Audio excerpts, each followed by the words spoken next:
근데 맹자는 공자하고 뭐가 다른 거 아니? 공자는 사람이 첫째 온화하고 성격이 겸손한 데다가 이 양반이 보니까 유머도 있고 아주 괜찮더라고요. 쭉 그 어록을 보니까. 네, 물론 머리가 저보다 낫고. 네, 그런데 그 사람은 인의예지하고 덕만 주장을 했고 맹자는 그거보다요 훨씬 더 앞서 나간 사람이에요. 그 사람은 혁명을 주장해요. 혁명. 말하자면 공자는 통치계획, 그게 유교거든요. 유교가 유가죠. 그래가지고 그게 말하자면 한나라의 통치 이념이 됐고 첫 번째가 기원전 2세기 동중서가 그 유가의 몸을 담아가지고 한나라의 통치 이념이 됐고 우리나라의 조선 500년 통치 이념이 유가 아니에요.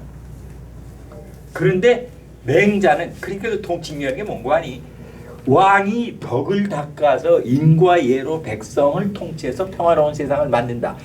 그거에 결국 간단히 얘기하면 수인제가 충청편화가 딱 그건데 맹자는 거기서 훨씬 나갔어요. 맹자가 뭐라고 얘기했는 거 아니? 백성은 귀하고 사직은 그 다음이고 군주는 가볍다. 딱 이렇게 얘기한 거예요.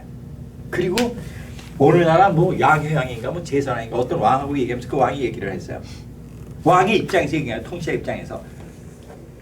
말하자면 그 은나라 탕왕이 하나라의 거왕을 무찌르고 하나라를 멸망을 시키고 은나라 세운 경우하고 또 한 가지는 그 주나라의 무왕이 은나라의 주왕을 멸망을 시키고 주나라를 세운 거하고 그거에 대해서 어떻게 생각하느냐. 그걸 왜 물었는 거 아니? 신하였잖아요. 그 사람들이. 탕 주다 신하인데 신하가 말하자면 반란을 일으켜서 자기가 모시던 군주를 죽이고 그리고 새로운 정권을 창출해낸 게 바로 하은주에서 은나라를 하나를 멸망시키고 주나라를 은나라를 멸망시킨 거예요. 그러니까 딱 맹자 한 얘기가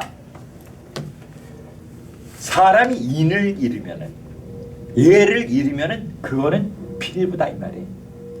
딱 그러면서 한다는 얘기가 자기는 하나라고 은나라에서 필부가 잡혀 죽었다는 얘기를 들었지 군주가 시해됐다는 얘기는 들은 적이 없다고 딱 그런 거예요.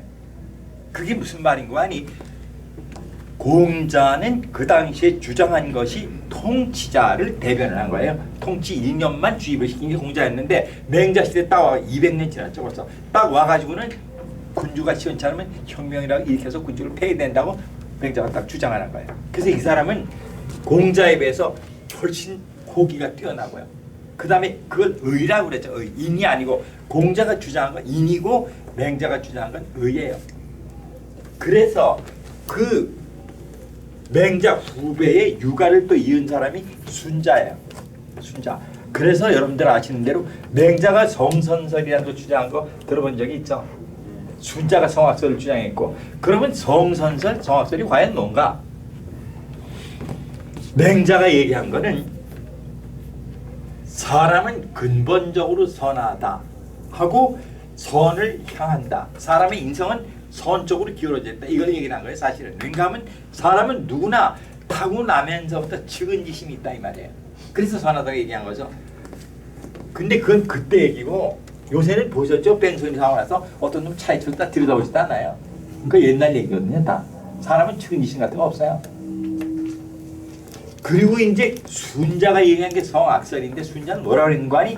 사람은 동물이기 때문에 동물의 속성을 갖기 때문에 악하다 이 말이에요. 단지 그 악을 개조하는데 교육과 법과 권위가 필요하다고 얘기한 거예요.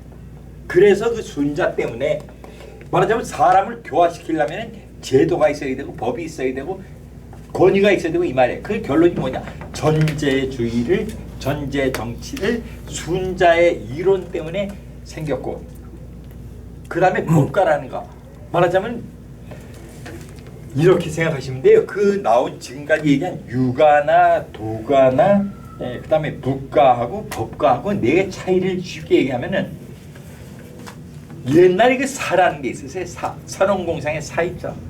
예, 그 사 위에 있는 계층이 말하자면 그 대부 옛날에 그 대부라는 게 지금으로 얘기하면 장차관 정도가 이제 대부 그 윗걸 다 대부라고 불렀고 그 바로 밑에 산업공상이 있는데 산업공상 중에서 제일 위층에 있는 사람이 사예요.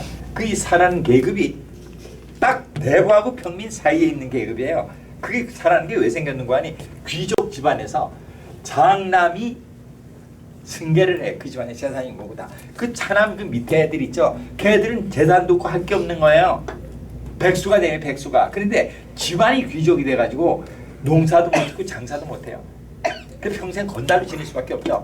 그런 인구들이 그 당시에 하도 많아가지고 여러분들 그 전국시대 사군자라고 들어보셨나요? 평원군, 맹산군, 신릉군, 춘신군 그 네 사람이 전국시대 사군자인데 그 사람들이 식객을 3,000명씩 뒀다고 기록에 나와 있어요. 그러면 네 마리도 12,000명 안에 그 12,000 그게 다 사예요.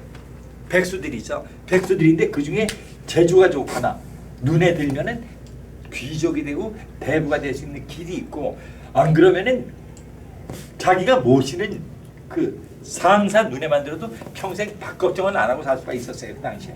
그래가지고 거기에 못 들면 그때는 평균으로 떨어져서 농사를 짓거나 장사를 해야 됐던 그런 살아가는 계급이 있었어요. 그 사회가 하층이 있고 상층이 있는데 상층사는 문의 문무 그래서 문에 속하고 하층사는 무에 속해요. 그 바로 상층사의 문사를 대표한 사람이 공자예요. 그게 이거예요. 그리고 그 하층사 무 있죠 무. 그 무사들을 사자가 뒤에 붙은 거예요. 문사, 무사, 모사 그 사자가 다 그거 붙은 거예요. 바로 하층사의 무를 대변하는 사람이 묵자예요. 여러분들 그 중국에 인구가 14억인데 기독교인이 거의 몇 명이 있어요. 그런데 한국은 인구가 5천만 아니에요. 기독교인이 몇 명이에요? 퍼센테이지 한번 비교를 해보세요. 어떻게 해서 중국하고 한국하고 똑같은 가치를 갖고 똑같은 사상을 가진 사람들인데 어떻게 해서 한국 기독교인이 그렇게 많고 중국은 왜 시가 안 막히는가? 중국은 절대 안 막혀 시가 앞으로. 그게 왜 그런 거 아니? 벌써 2400년 전에 묵자가 예수하고 똑같은 얘기를 한 거예요. 예수하고 똑같은 얘기. 예수가 묵자의 400년 후 사람인데 직계 후배야. 딱 뭐라 그랬는 거 아니? 겸해를 주장했는데 겸해 겸자가 무차별이에요. 무차별적인 사랑. 자신과 같이 남을 사랑으로 얘기한 게 묵자예요. 근데 그 얘기 기독교하고 뭐가 똑같아요. 그러니까 이 사람들은 어차피 다 아는데 무슨 새로운 남의 종교 받을 일이 뭐 있니? 우리 다 알아. 그래서 중대 씨가 안 먹는 거예요. 묵자가 주장한 게 두 가지예요. 하나는 겸해, 무차별적인 사랑이고 또 한 가지는 반전이에요. 전쟁을 반대한 거죠. 그리고 이 사람이 말로만 한 게 아니라 그걸 실천을 한 사람이에요. 그 묵자는 사람. 실천을 어떻게 했는 거 아니? 그 아주 일화가 있어요.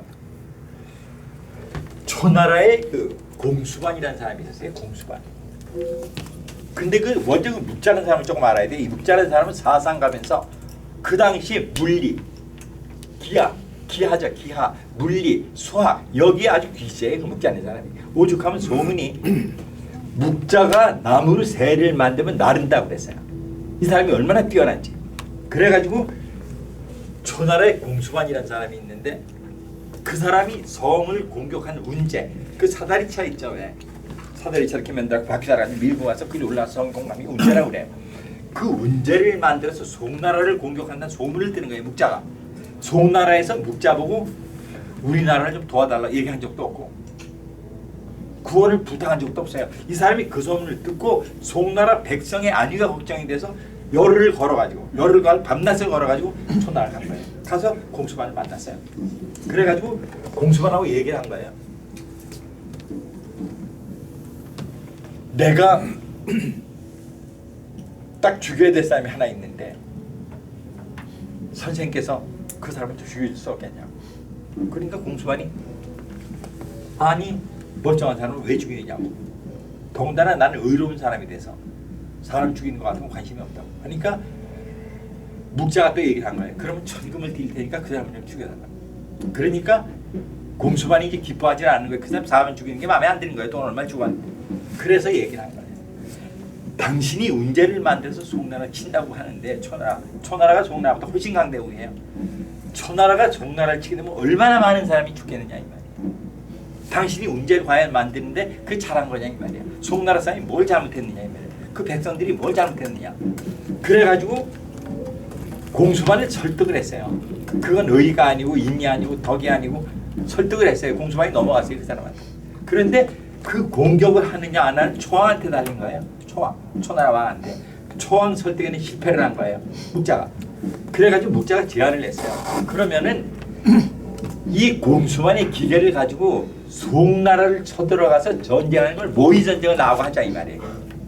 그래가지고선 초왕이 입회해가지고 공수만하고 묵자하고 둘이서 모의 전쟁을 했어요. 성을 만들어 놓고 공격하고 방어하고 공수만이 모든 기계를 동원해서 9번을 공격을 했는데 9번을 묵자가 다 막아냈어요. 그러니까 나중에 공수만이 도저히 이길 수가 없으니까 송나라를 치는 방법 딱 한 가지가 있는데 그걸 제가 안다 이 말이에요. 그러니까 묵자가 웃으면서 그런 거예요. 나도 안다. 그게 뭔가 하면 묵자를 죽이는 거예요. 그렇잖아요. 간단하잖아요. 그러면서 묵자가 웃으면서 그러는 거예요. 묵자가 왜 그런 얘기를 하신 거니? 묵자의 조직은 일종의 종교적인 군사 조직이에요. 무사들. 그러니까 여러분들이 옛날에 유협이라는 얘기 들어봤죠? 유협. 그 유가 공자의 유, 그 유예요 바로.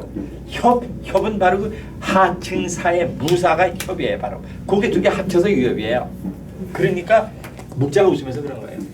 나를 죽여도 소용이 없는 게 내 제자들 300명이 이미 내가 지금 당신들이 공격하는데 막는 모든 무기를 가지고 송나라 성에서 당신들 기다리고 있다고 딱 그런 거예요. 그래서 초나라 왕이 공격을 포기했다는 고사가 있어요. 그만큼 그 사람은 송나라에서 부탁한 적도 없고 그 사람은 찾아와서 애걸한 적도 없는데 단지 그 백성들의 목숨이 아까워서 자기가 가서 그렇게 한 사람이에요. 그렇게 그 사람은 무차별적인 사랑과 반전을 주장하면서 그거를 실천을 했는데 결론이 뭐가 됐는 거 아니? 유가는 성공을 하고 묵가는 역사에서 사라져버렸어요. 그거 왜 그랬겠는가? 공자의 이념, 유가의 이념은 통치자를 이해한 이념. 그 당시에 다 전쟁의 국가니까 유가를 받아들이고 모든 평등을 주장하면 누가 누구를 통치를 해요? 묵가는 박살을 낸 거예요. 그래서 역사 속으로 사라진 거예요. 그리고 그 다음에는 이제 도가가 나타났는데 도가가 바로 조금 아까 얘기한 공적 노자고 그 다음에 그 도가의 이념을 개성한 사람이 장자죠. 장자. 그 장자는 맹자하고 동시대 사람인데 노자하고 장자하고는 또 전혀 다른 인물이에요, 여러분들. 그러니까 장자가 노자 제자가 아니에요. 단지 노자가 도가에서 주장한 그 학설이 마음에 들어서 그쪽에 몸을 담아서 내가 노가 학파다 이렇게 된 거지. 장자가 노자 본 적도 없는 사람이 노자 원래 있지도 않은 사람이거든요. 그런데 노자가 남겼다는 책, 즉 도가 학파에서 나중에 이제 그 사람들이 자기네들 지혜를 모아서 갖다 붙여서 만든 책이죠. 그 책하고 장자는 실제 인물이에요. 그 사람은 역사상에 나오니까 실제 인물이에요, 장자는. 그런데 장자하고 노자하고는 모든 결론을 한 가지로 귀결하긴 하지만은 전혀 달라요. 노자는 노자 그 도덕경 그 오천자라는 것이 아주 무미건조하고요, 아주 차요, 냉랭하다. 그런데 이 장자라는 책을 읽어보면 거기서 여러분들 두 가지가 있어요. 장자에서 그 유명한 게 하나가 나비의 얘기죠. 나비의 꿈. 들어본 적 있나요? 장자의 그 나비의 꿈. 어느 날 꿈을 꿨더니 나비가 됐다 이 말이에요. 그래서 세상을 그렇게 훨훨 날아다니다 꿈을 깨고 나니까 장자로 돌아왔다. 내가 장자인가 나비인가 그거를 생각한 게 나비의 꿈이에요.